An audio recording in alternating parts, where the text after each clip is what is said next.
December 20 Marco എന്ന ചിത്രം റിലീസിനെത്തുന്നത്. കൃത്യം 16 ദിവസങ്ങൾക്ക് ശേഷം ചിത്രം 100 കോടി രൂപ കളക്ട് ചെയ്തു.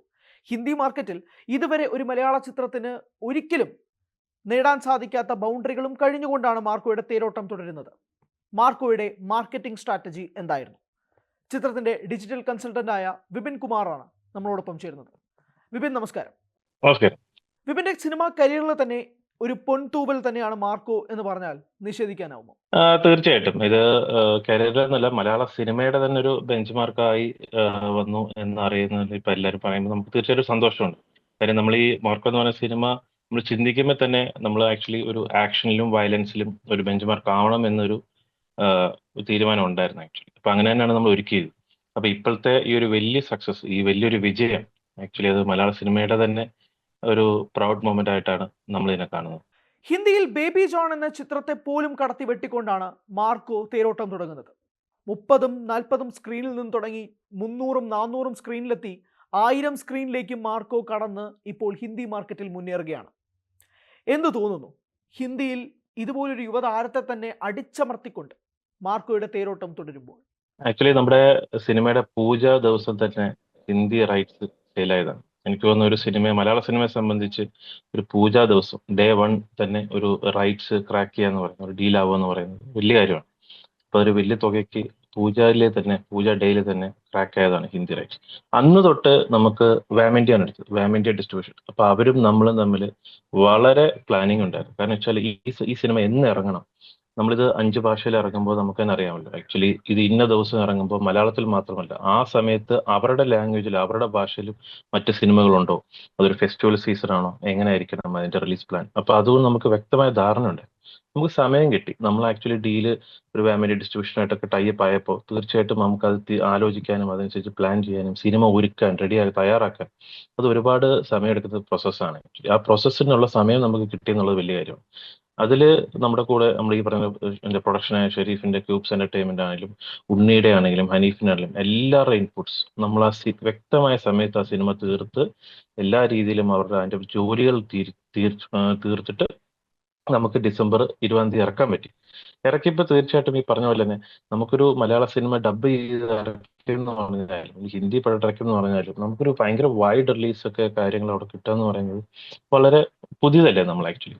അപ്പോൾ ആ സമയത്ത് നമുക്ക് ഒരു മിനിമൽ സ്ക്രീനിൽ ഇറക്കിയിട്ട് സിനിമയുടെ ക്വാളിറ്റിയിൽ നമുക്ക് ഭയങ്കര പരിപൂർണ്ണ വിശ്വാസമുണ്ടായിരുന്നു. ഇത് എല്ലാവർക്കും ഇഷ്ടപ്പെടും എന്നുള്ളൊരു വിശ്വാസം ഉണ്ടായിരുന്നു. അതുകൊണ്ട് തന്നെ ആ ഭാഷയിൽ ഏറ്റവും മികച്ച നിലവാരത്തിലുള്ള ഡബ്ബിങ്ങും ചെയ്ത് എല്ലാ മികച്ച ക്വാളിറ്റിയിലും സെൻസറും എല്ലാം പൂർത്തിയാക്കി നമ്മൾ ഇറക്കി. അന്ന് തീർച്ചയായിട്ടും ഈ ബേബി ജോൺ പോലുള്ള വലിയ പടം, വലിയൊരു മുതൽ മുടക്കുള്ള ബോളിവുഡ് സിനിമയുടെ ഒപ്പം തന്നെയാണ് ഇറക്കിയത്. പക്ഷെ എന്തായാലും ദൈവം സഹായിച്ച് കേരളത്തിൽ കിട്ടിയ അതേ റെസ്പോൺസ് നമുക്ക് ഹിന്ദിയിലും കിട്ടി. അത് മാത്രമല്ല, അവർക്ക് അവരുടെ ഒരു ഭാഷയിൽ വന്ന സിനിമ പോലെ തന്നെ അവരതിനെ സ്വീകരിച്ചു, ഇഷ്ടപ്പെട്ടു. അത് ഓരോ ദിവസവും നമ്മൾ റെസ്പോൺസിന് വെച്ച് തിയേറ്ററിന്റെ ഡിമാൻഡ്സ് കൂട്ടിയപ്പോൾ മൾട്ടിപ്ലക്സിൽ നിന്ന് A class tier 1, tier 2, tier 3 തിയേറ്റേഴ്സിലേക്കൊക്കെ അത് വ്യാപിച്ചു. അത് പിന്നീട് ഒരവസരത്തിൽ അങ്ങ് റൂറൽ ഏരിയാസിലൊക്കെ മറ്റ് സിനിമയെ റീപ്ലേസ് ചെയ്ത് വരുന്ന പോലെ രീതിയിൽ മാർക്കൊക്കെ ഡിമാൻഡുകൾ കൂടി, കളക്ഷൻസ് കൂടി, കാണുന്ന ആൾക്കാർ പ്രേക്ഷകരുടെ റെസ്പോൺസും ഡിമാൻഡും കൂടി. നമ്മൾ കണ്ട യൂട്യൂബിലും എല്ലായിടത്തും കാണുന്ന ഫീഡ്ബാക്ക് നമ്മൾ കണ്ടതാണ്. അപ്പൊ അവരതിനെ ഇരു കൈയും നീട്ടി സ്വീകരിക്കുകയും ഒരു 3000, ഇപ്പൊ നമ്മൾ പറഞ്ഞ ഒരു 30-60 സ്ക്രീനിൽ സ്റ്റാർട്ട് ചെയ്തിട്ട് 3000-ൽ പരം ഷോസ് പെർ ഡേ കളിക്കാന്ന് പറഞ്ഞാൽ ഇന്ത്യയിലെ ഏറ്റവും വലിയ ഒരു അത്രയും ഷോസ് കളിക്കുന്ന ഒരു മൂവിയായി മാറി. അതൊരു മലയാളം ഡബ് ചെയ്ത മൂവിയാണ്. നമുക്ക് തീർച്ചയായിട്ടും ഒരു മലയാള സിനിമകൾക്ക് തന്നെ ഒരു അഭിമാനിക്കാവുന്ന ഒരു നിമിഷമായിരുന്നു.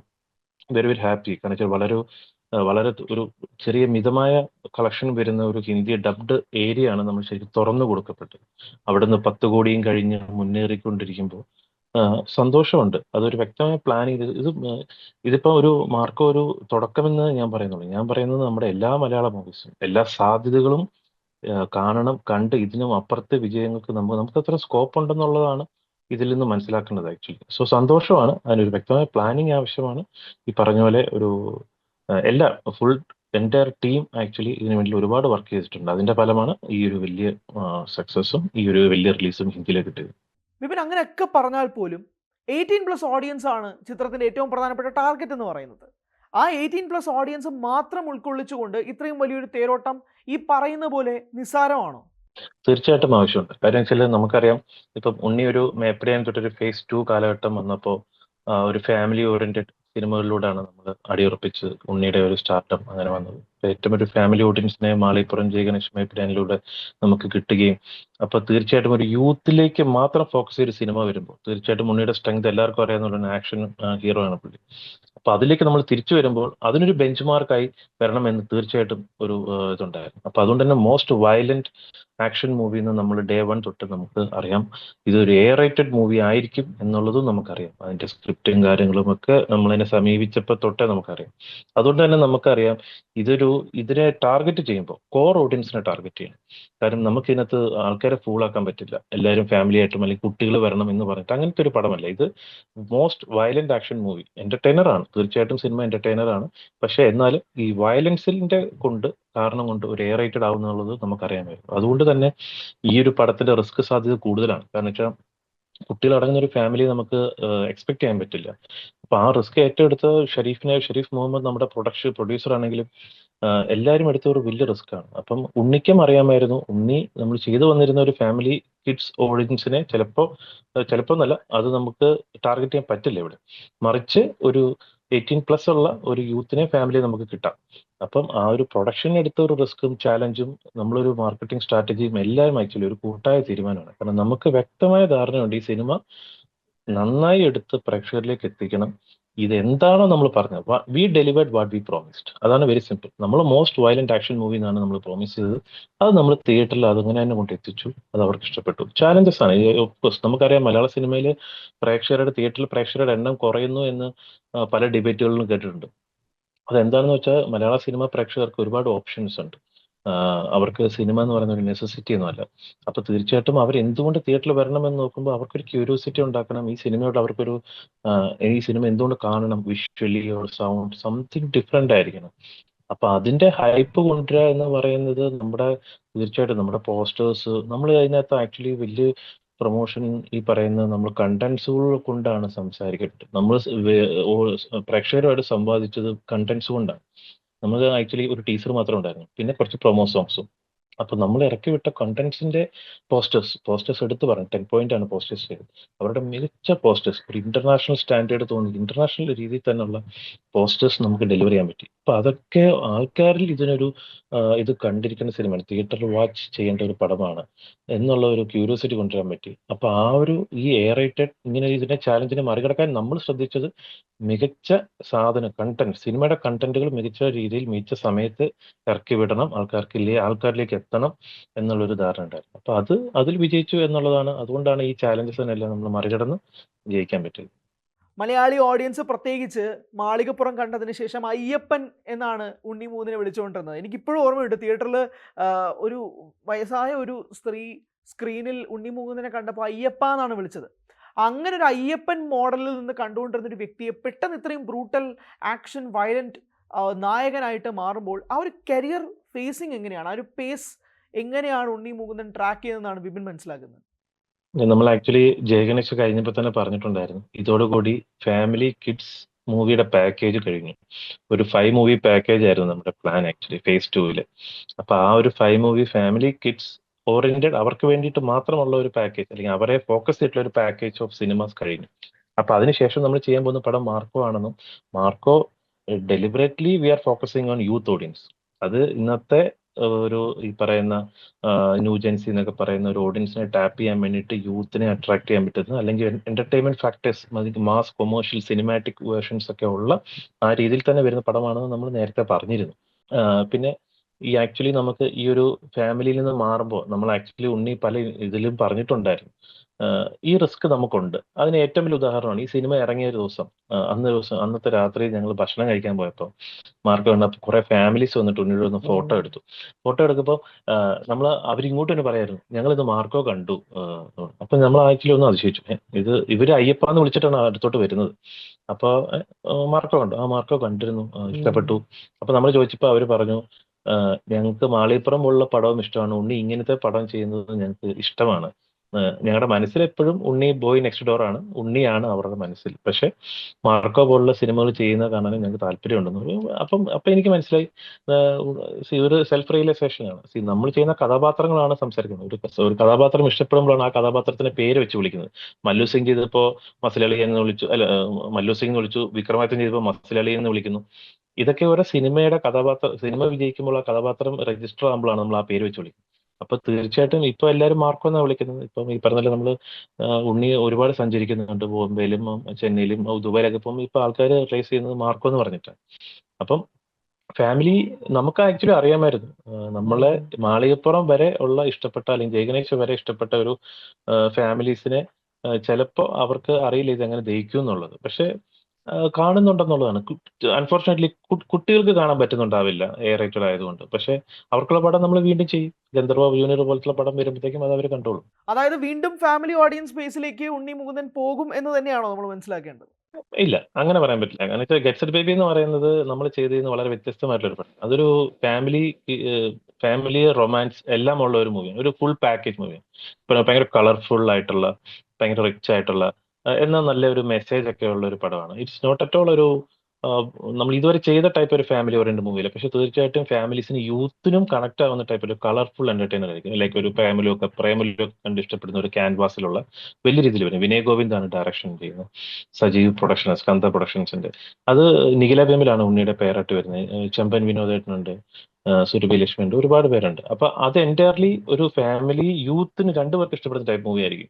പിന്നെ ഗന്ധർവ ജൂനിയർ ആണെന്നുണ്ടെങ്കിലും അതൊരു മാസ് കൊമേഴ്ഷ്യൽ മൂവി തന്നെയാണ്, ഒരു സൂപ്പർ ഹീറോ മൂവിയാണ്. പക്ഷെ അത് കിഡ്സിനും കാണാൻ പറ്റുന്ന മാസ് സൂപ്പർ ഹീറോ മൂവിയാണ്. ലൈക്ക് ഒരു സൂപ്പർ ഹീറോ എന്ന് പറയുമ്പോൾ നമുക്ക് എല്ലാവർക്കും അറിയാം, അത് എല്ലാത്തരം പ്രേക്ഷകരും തൃപ്തിപ്പെടുത്തുന്ന ഒരു സൂപ്പർ ഹീറോ മൂവി ആയിരിക്കും ഗന്ധർവ ജൂനിയർ. അപ്പൊ അതുകൊണ്ട് തിരിച്ച് ഫാമിലിയിലേക്കോ അല്ലെങ്കിൽ നമ്മൾ എങ്ങോട്ടും പോകുന്നില്ല. പക്ഷെ നമ്മുടെ ഫോക്കസ്, ടാർഗറ്റ് ഓഡിയൻസ് മാറുന്നുള്ളൂ. നമുക്ക് എപ്പോഴും ഈ പറയുന്ന പോലെ മാർക്കോ പോലെ ഒരു പടം അടുപ്പിച്ചടുപ്പിച്ച് ചെയ്യാൻ പറ്റില്ലല്ലോ. അപ്പൊ ഈ ഉണ്ണിയുടെ പടങ്ങളിൽ എന്റർടൈൻമെന്റ് ഫാക്ടേഴ്സ് തീർച്ചയായിട്ടും ഉണ്ടാവും. കൊമേഴ്ഷ്യൽ പടങ്ങളായിരിക്കും, തിയേറ്റർ പടങ്ങളാണ് കൂടുതൽ നമ്മൾ ഫോക്കസ് ചെയ്യുന്നത്. അപ്പൊ അതിന്റെ ടാർഗറ്റ് ഓഡിയൻസും ഇങ്ങനെ മാറി വരുന്നുള്ളൂ. ബട്ട് എപ്പോഴും നമ്മുടെ ഫാമിലി ആണെങ്കിലും യൂത്ത് ആണെന്നുണ്ടെങ്കിലും ഉണ്ണിക്ക് ഫാൻസ് കൂടുന്നു, ഉണ്ണിയെ ഒരുപാട് പേര് ഇഷ്ടപ്പെടുന്നു എന്ന് അറിയുന്നത് വളരെ സന്തോഷമുണ്ട്. ഇപ്പൊ മാർക്കോ ചെയ്താലും ഫാമിലി പടം ചെയ്താലും ഏത് ജോണർ ചെയ്താലും ആ കഥാപാത്രത്തിനോട് നീതി പുലർത്തുക, ആ കഥാപാത്രം വിജയിക്കണം, സിനിമ വിജയിക്കണം, ഇതാണ് തിയേറ്ററിൽ വിജയിക്കണം, ഇതാണ് നമ്മുടെ ഒരു ടാർഗറ്റ്. അടുത്തിടെ ഏറ്റവും കൂടുതൽ വൈറലായ ഒരു ചിത്രമാണ് ഉണ്ണി മുകുന്ദനും വിക്രമും നിർമ്മാതാവായ ഷെരീഫ് മുഹമ്മദ് എല്ലാവരും കൂടെ ചേർന്നുള്ള ഒരു ചിത്രം. ധ്രുവിക്രമും ഉണ്ട് ആ ചിത്രത്തിൽ. എന്ത് പ്രതീക്ഷിക്കാം? മാർക്കോ 2-ല് വിക്രമാണോ ആന്റി ഹീറോ? അത് സംഭവിക്കട്ടെ. കാരണം വെച്ചാല് ചിയാൻ വിക്രം എന്ന് പറയുന്ന വിക്രം സാർ ആക്ച്വലി ഉണ്ണിയുടെ ഭയങ്കര ക്ലോസ് ഫ്രണ്ട്. അവർ തമ്മിൽ നല്ലൊരു റാപ്പ് ഉണ്ട്. മാർക്കോയുടെ വിജയം എനിക്ക് തോന്നുന്നത് ഏറ്റവും കൂടുതൽ സന്തോഷിച്ചത് വിക്രം സാറാണ്. വിക്രം സാർ ഉണ്ണിയെ വിളിച്ചിരുന്നു, അപ്രീഷിയേറ്റ് ചെയ്തിരുന്നു. പുള്ളി ആക്ച്വലി ക്ലോസ്ലി മോണിറ്ററിങ് ആയിരുന്നു മാർക്കോയുടെ ഓരോ അപ്ഡേറ്റുകളും. ഈ പുറത്ത് ഹിന്ദിയിലൊക്കെ ഇത്രയും വന്നപ്പോൾ പുള്ളി ഒരുപാട് അപ്രീഷിയേറ്റ് ചെയ്തു. അപ്പൊ ഉണ്ണിയെ ഇപ്പം ഒരു പ്രൊമോഷന്റെ ട്രാവലൊക്കെ ആയിരുന്നെങ്കിലും ചെന്നൈയിൽ എത്തിയപ്പോൾ വീട്ടിലേക്ക് ക്ഷണിച്ചു. അത് ഈ പറഞ്ഞ പോലെ ഷെരീഫും ഉണ്ണിയും മീറ്റ് ചെയ്തു. അച്ഛനും മോനും ഈ പറഞ്ഞ ധ്രുവവും വിക്രവും സ്വീകരിച്ചു. അല്ല, മാർക്കോ ടൂവിൽ ഉണ്ടാവുന്ന ഞാനിപ്പോ എനിക്ക് പറയാൻ പറ്റില്ല. പക്ഷെ എന്തായാലും അവർ തമ്മിലൊരു അസോസിയേഷൻ തീർച്ചയായിട്ടും ഉണ്ടാവണം. വ്യക്തിപരമായി ഞാൻ ആഗ്രഹിക്കുന്നു. പിന്നെ ബാക്കിയെല്ലാം പുറമേ വരും. മാർക്കോ 2 അല്ലെങ്കിൽ വേറൊരു അസോസിയേഷനും എന്താണെങ്കിലും സംഭവിക്കട്ടെ. കാരണം അവർ തമ്മിലുള്ള റാപ്പോ എത്രയൊക്കെയുണ്ട്. ചെയ്യാൻ സാറിനെ പോലെ ഒരാള്, ഇപ്പൊ നമ്മുടെ ഒരു വിക്രത്തിനെ പോലെ ഒരാള് നമ്മുടെ മലയാളം സിനിമയിലേക്ക് തിരിച്ചു വരുന്നുണ്ട്. നമുക്കെല്ലാം അറിയാം, ഇവിടുന്ന് മലയാളത്തിൽ നിന്ന് പോയ ഒരാളാണ്. ഇപ്പൊ തിരിച്ച് മലയാളത്തിലേക്ക് അല്ലെങ്കിൽ ഒരു ബൈലാംഗ്വൽ അല്ലെങ്കിൽ ഇപ്പൊ പറയുന്ന പോലെ ഒരു പാൻ ഇന്ത്യൻ രീതിയിൽ സംഭവിക്കുന്ന ഒരു പ്രോജക്റ്റിൽ ഉണ്ണിയും വിക്രത്തിനെ ഒരുമിച്ച് കാണാൻ സാധിച്ച ഞാൻ ഹാപ്പിയാണ്. പേഴ്സണലി ഞാൻ അവരെ രണ്ടുപേരെയും മൂവീസ് കാണാൻ ആഗ്രഹിക്കുന്നവരാണ്. അപ്പോൾ മാർക്കോ 2 ആണെങ്കിലും വേറെ അസോസിയേഷൻ ആണെങ്കിലും അത് സംഭവിക്കട്ടെ. അത് ഷെരീഫ് ആണ് ആധികാരികമായിട്ട് പറയേണ്ടത്. അവരിപ്പോ ചെന്നൈയിലാണുള്ളത്. അവർ വന്നിട്ട് നമുക്ക് ചോദിക്കാം. അപ്പോൾ ഞാനിതങ്ങ് ഉറപ്പിച്ചോട്ടെ, മലയാളത്തിലേക്ക് വിക്രം വരുന്നു എന്നുള്ളൊരു എക്സ്ക്ലൂസീവ് വാർത്ത ഞാനങ്ങ് ഉറപ്പിച്ചോട്ടെ. നല്ലതല്ലേ? ക്രോസ് ബോർഡർ ആയിട്ടുള്ള ആക്ടേഴ്സ്. നമ്മൾ തമിഴിൽ പോയി അഭിനയിക്കുന്നു, തെലുങ്കിൽ പോയി അഭിനയിക്കുന്നു. അവർ തെലുങ്കിൽ നിന്നും ഹിന്ദിയിലും ഉള്ളവര് തമിഴ് അല്ലേ? അങ്ങനെ ക്രോസ് ബോർഡർ ആയിട്ട് ആക്ടേഴ്സ് അഭിനയിക്കുന്നുണ്ട് അങ്ങോട്ടും ഇങ്ങോട്ടും ഒക്കെ. അപ്പം അതിൽ ഞാൻ പറയുന്നത് അവർ ഒരു മലയാളത്തിലേക്ക് വരട്ടെ. ഇപ്പൊ ഈ പറയുന്ന പോലെ ഒരുപാട് സിനിമകൾ ഇപ്പം റിലീസ് ആവുന്ന ഒരുപാട് പടങ്ങളിൽ എനിക്ക് തോന്നുന്നു നിങ്ങൾക്ക് മറ്റുള്ള ഭാഷയിലുള്ള ആൾക്കാരെ കാണാൻ പറ്റും. അപ്പം അതുപോലെ മാർക്കോ ആണെങ്കിലും മാർക്കോ 2-ലാണെങ്കിലും മറ്റ് സിനിമയിലാണെങ്കിലും അങ്ങനെയുള്ളവർ വരട്ടെ, വന്ന് അഭിനയിക്കട്ടെ. നമുക്ക് നല്ലതല്ലേ? നമുക്ക് ആക്ടേഴ്സ് അങ്ങനെ ഒരു അതിർവരമ്പ് ഇല്ല എന്നാണ് ഞാൻ വിചാരിക്കുന്നത്. ഏത് ഭാഷയിൽ അഭിനയിച്ചാലും അവർ നല്ലതല്ലേ, കാണാമല്ലോ. ഈ ചിത്രത്തിലെ അണിയറ പ്രവർത്തകർ പറഞ്ഞിരുന്ന ഒരു പ്രധാനപ്പെട്ട കാര്യം കിൽ എന്ന ചിത്രം, അതായത് മാർക്കോ റിലീസിന് മുമ്പ് തന്നെ ഏറ്റവും കൂടുതൽ വയലന്റ് ആക്ഷൻ ബ്രൂട്ടൽ സിനിമയായിരുന്നു കില്ല്. അപ്പോൾ ഈ കില്ല് റിലീസ് ചെയ്യുന്ന സമയത്ത് മാർക്കോയുടെ ഷൂട്ടിംഗ് നടക്കുകയാണെന്നും നിങ്ങൾ അണിയർ പ്രവർത്തകർ എല്ലാവരും പോയി ആ ചിത്രം കാണുകയും ഇതിനേക്കാളും സ്റ്റഫ് നമ്മുടെ മാർക്കോയ്ക്കുണ്ടല്ലോ എന്ന് നിങ്ങൾ ചുറ്റുമിരുന്ന് സംസാരിക്കുന്നതുമായിട്ടും ഒരു സംഭവം കേട്ടു. എങ്ങനെയായിരുന്നു ആ ഒരു കോൺഫിഡൻസ് ബിൽഡ് ചെയ്യുന്നത്? കില്ലിനോളം അല്ലെങ്കിൽ കില്ലിനേക്കാളും നമ്മുടെ പ്രോഡക്റ്റിൽ ആ ഒരു വയലന്റ് ബ്രൂട്ടൽ ആക്ഷൻ സംഭവം ഉണ്ടെന്ന് മനസ്സിലാക്കുന്നതും എപ്പോഴാണ്? നമ്മൾ മറ്റു സിനിമയായിട്ട് കമ്പയർ ചെയ്യല്ല. ഇപ്പൊ കില്ല് കാണാൻ പോകുമ്പോഴത്തേക്കും എനിക്ക് തോന്നുന്നു ഷെരീഫ് ഒരു ഇന്റർവ്യൂ പറഞ്ഞിട്ടുണ്ടായിരുന്നു. ഞങ്ങൾ കാണാൻ പോകുമ്പോൾ പല സീനിലും കില്ലിന്റെ സിനിമയിൽ സീൻ നടക്കുമ്പോൾ ഉണ്ണി കണ്ണടച്ചിരിക്കും. അപ്പൊ ഉണ്ണിക്ക് അത് ഭയങ്കര വയലൻസ് കാണുമ്പോൾ ഭയങ്കര, അപ്പൊ ഞാനും ഷെരീഫ് നമ്മളെല്ലാം കണ്ടുപിടിക്കുകയാണ്. അപ്പം ഷെരീഫ് പറഞ്ഞ പോലെ നമ്മളാലോചിക്കുമായിരുന്നു അതിനെക്കാട്ടിലും കൊടൂര വയലൻസ് ചെയ്തിട്ടിരിക്കുന്ന ആളാണ് പുള്ളി അവിടെ പോയിട്ട് അപ്പൊ പുള്ളിക്ക് ചെയ്യാനും അറിയും, കാണാൻ അറിയില്ല എന്ന് പറയുന്ന പോലെ ഉണ്ണി ഒരു കുഞ്ഞു മനസ്സാണ്. അപ്പം അതിലും വയലൻസ് എന്ന് പറയുന്നത് kill is very good movie, വളരെ എന്റർടൈനർ ആയിട്ടുള്ള ഒരു മൂവിയാണ്. അപ്പം കില്ലും ആനിമലും ഒക്കെ എനിക്ക് തോന്നുന്നു ഞാനും ഉണ്ണിയും ആനിമൽ 3 പ്രാവശ്യം കൂടുതൽ തിയേറ്ററിൽ പോയി കണ്ട ആളാണ്. അപ്പം ആനിമലാണെങ്കിലും കില്ലാണെന്നുണ്ടെങ്കിൽ അത് പറഞ്ഞിരിക്കുന്ന ആ ജോണറിനോട് വ്യക്തമായ നീതി പുലർത്തിയ ഒരു മൂവിയാണ്. എന്റർടൈനർ ആണ്, വയലൻസ് ഉണ്ട്, ആക്ഷൻ ഉണ്ട്, എല്ലാം ഉണ്ട്. തീർച്ചയായിട്ടും ഒരു ടോട്ടൽ പാക്കേജ് ആണ്. അപ്പൊ നമുക്കൊരു ഉദാഹരണം ഉണ്ടായിരുന്നു, നമ്മളും ചെയ്തു വെച്ചിരിക്കുന്നത് തീർച്ചയായിട്ടും വെടിപ്പായിട്ട് ആൾക്കാരിലേക്ക് എത്തിച്ചാൽ, നീറ്റായിട്ട് അത് പാക്കേജ് ചെയ്ത് അതിന്റെ എൻഡ് റിസൾട്ട് നന്നായാൽ തീർച്ചയായിട്ടും ഇതേപോലെ തന്നെ സ്വീകരിക്കപ്പെടുന്ന ഒരു ധാരണ ഉണ്ടായിരുന്നു. പിന്നെ വയലൻസിൽ കമ്പാരിസൺ അല്ല ഇത്, ഓരോ സിനിമയ്ക്കും വേണ്ടുന്ന വയലൻസ്. ഇപ്പൊ നമ്മുടെ മാർക്കോയിലെ വയലൻസിന്റെ റേഞ്ച് പറയുകയാണെന്നുണ്ടെങ്കിൽ ഈ പറഞ്ഞ പോലെ സെൻസർ ബോർഡ് ഏതന്നിട്ടും കട്ട് ചെയ്ത് മുറിച്ച വേഷനാണ് എല്ലാവരും കണ്ടിരിക്കുന്നത്. അപ്പം നമുക്കറിയാം എത്രത്തോളം വയലൻസ് ഉണ്ടെന്നുള്ളത് നമുക്കറിയാം. പിന്നെ ആൾക്കാരെ സ്വീകരിക്കുമ്പോഴാണല്ലോ അത് ഇവിടെയും വർക്കായി എന്നുള്ളത് അറിയുന്നത്. It's good, happy. സിംഗപ്പൂരിൽ R-rated ആയിരുന്നല്ലോ, 21+ ആളുകൾക്ക് മാത്രമാണല്ലോ സിംഗപ്പൂരിൽ സിനിമ കാണാൻ സാധിക്കുക. എനിക്ക് തോന്നുന്നു ഇന്ത്യൻ സിനിമയിൽ തന്നെ ആദ്യമായിട്ടല്ലേ അങ്ങനെ ഒരു R-rated സംഭവം സിംഗപ്പൂരിലേക്ക് വരുന്നത്? അതും തീർച്ചയായിട്ടും പറയേണ്ടതാണ്. കാരണം വെച്ചാൽ ഇതിന്റെ വേറൊരു വിരോധാഭാസം എന്ന് വെച്ചാല് ഒമാനില് 13+ ആണ് സെയിം മൂവി. ഒമാനില് 13 വയസ്സുള്ളവർക്ക് കാണാം. UAE 18+ ആണ്. സിംഗപ്പൂർ 21+ ആണ്. അപ്പൊ അത് ഓരോ രാജ്യത്തെയും സെൻസർ ബോർഡിന്റെ ഒരു നിയമാവലി ആയിരിക്കാം അതിന്റെ ഒരു മാനദണ്ഡം. അപ്പൊ ഒമാനിലെ സെൻസർ ബോർഡ് 13+ ആണ്. സിംഗപ്പൂരിൽ 21+ ആണ്. എനിക്കൊന്ന് 21+ ഒരു റേറ്റഡ് ആയിട്ടുള്ള ഒരു മൂവി സിംഗപ്പൂരിൽ ഇറങ്ങുന്നത് എന്റെ അറിവിൽ എനിക്ക് ആദ്യം തോന്നുന്നു. അപ്പോ അത് ഈയിടെയാണ് ഇപ്പൊ സെൻസർ കിട്ടിയത്, ഇപ്പൊ അവിടെ ഇറങ്ങി. അപ്പോ ശരിയാണ്, ഓരോ വയലൻസിന്റെ ഇന്റൻസിറ്റി അനുസരിച്ച് ഓരോ മാനദണ്ഡം അനുസരിച്ച് മാറുന്നതായിരിക്കും.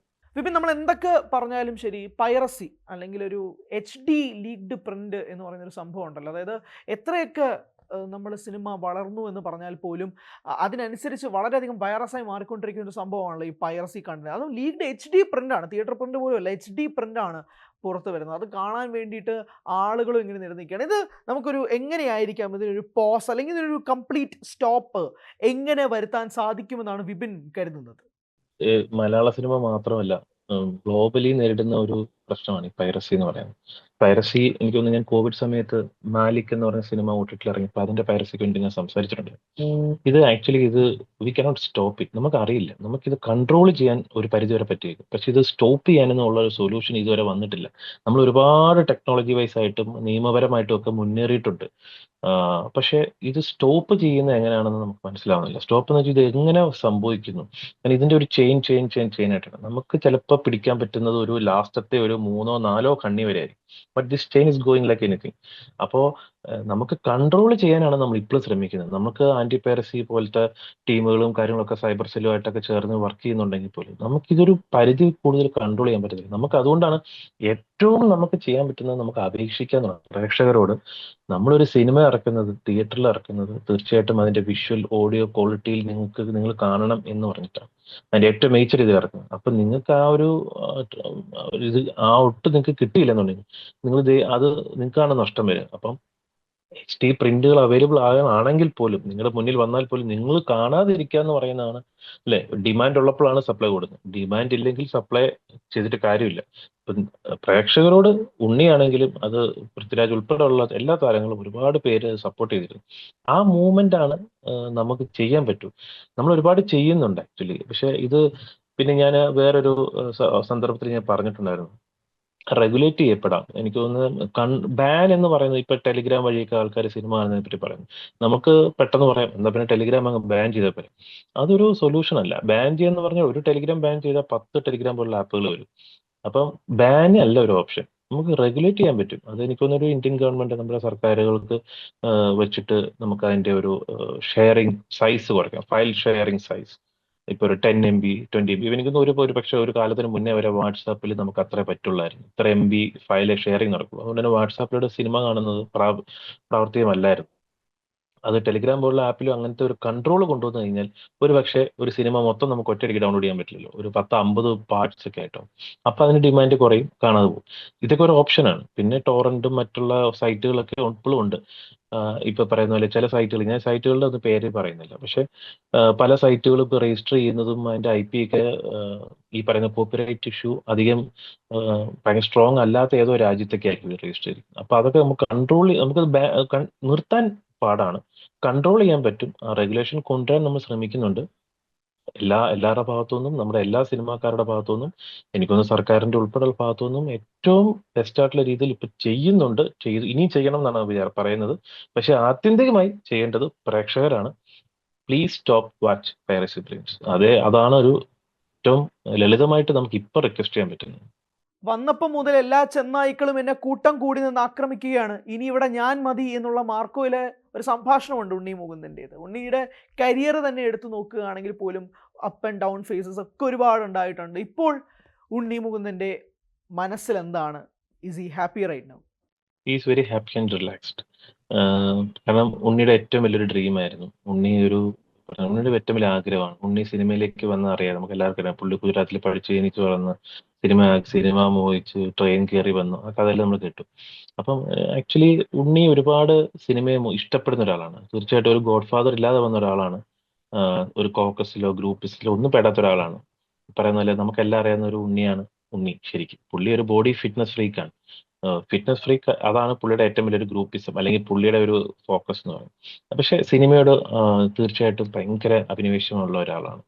അപ്പോൾ തീർച്ചയായിട്ടും ഉണ്ണിക്ക് ഡിസേർവ്ഡ് സക്സസ് ആണ്. ഇപ്പൊ പുള്ളിയുടെ ഹാർഡ് വർക്കിനും പുള്ളിയുടെ വിഷനും തീർച്ചയായിട്ടും അതിന് ദൈവം കൊടുത്ത ഒരു സക്സസ് ആണ് ഇത് ആക്ച്വലി. അത് ഒരുപക്ഷെ പുള്ളി വന്നിട്ട് ഇപ്പോൾ ഒരു 10-12 വർഷമായിട്ടുണ്ടാവും. പക്ഷെ എന്നാലും ബെറ്റർ ലേറ്റ് ദാൻ നെവർ എന്ന് പറയുന്ന പോലെ ഇപ്പൊ കിട്ടിയ സക്സസ് പുള്ളി ഡിസേർവ് ചെയ്യുന്നുണ്ട്.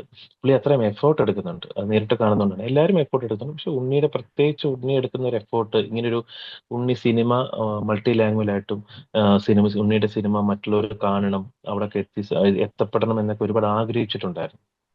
പറയുന്ന പോലെ പൃഥ്വിയൊക്കെ പറയുന്ന പോലെ, അല്ലെങ്കിൽ പൃഥ്വിരാജും ഫഹദും ദുൽഖറും ഒക്കെ നമ്മുടെയൊക്കെ ഒരു വിഷയം എന്ന് പറഞ്ഞാൽ നമ്മുടെ സിനിമകൾ കൂടുതൽ ആൾക്കാർ കാണുക എന്നുള്ളതാണ്.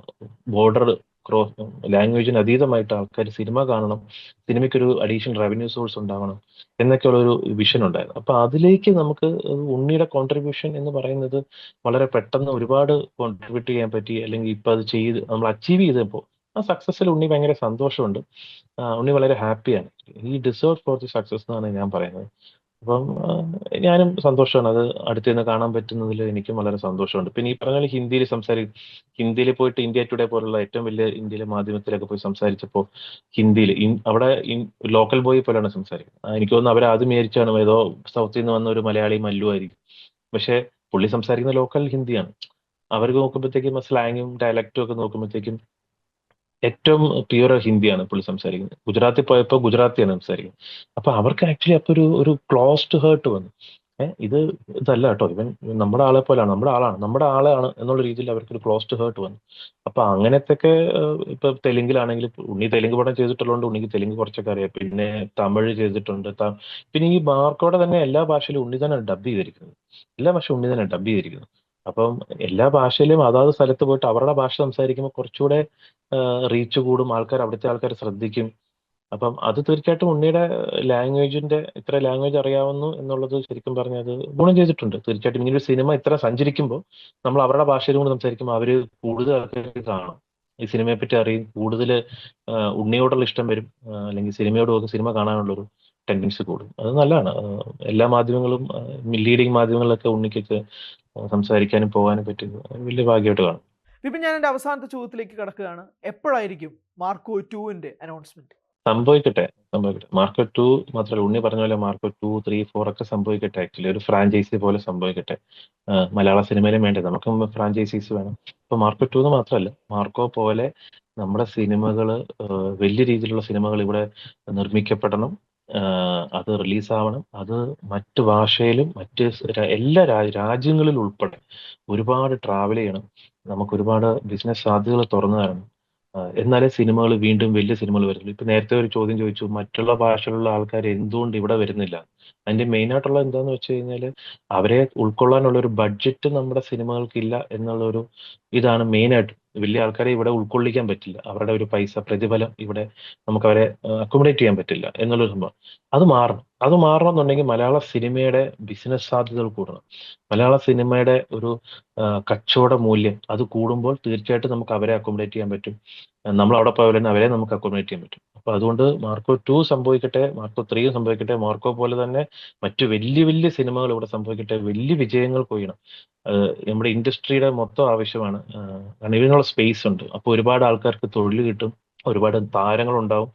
ഞാൻ ആലോചിക്കുന്നത് മെസ്സിലെ ചേട്ടന്മാര് തൊട്ട് ലൈറ്റ് ബോയ്സ് തൊട്ട് ഒരു സിനിമയിൽ എത്രയോ പേര് വർക്ക് ചെയ്യുന്നുണ്ട്. ഒരു ചാനൽ വർക്ക് ചെയ്യുന്ന പോലെ തന്നെ ഒരു സിനിമയിൽ ഒരുപാട് പേര് വർക്ക് ചെയ്യുന്നുണ്ട്. അപ്പൊ അവർക്കെല്ലാം ജോലി സാധ്യതകൾ കൂടും.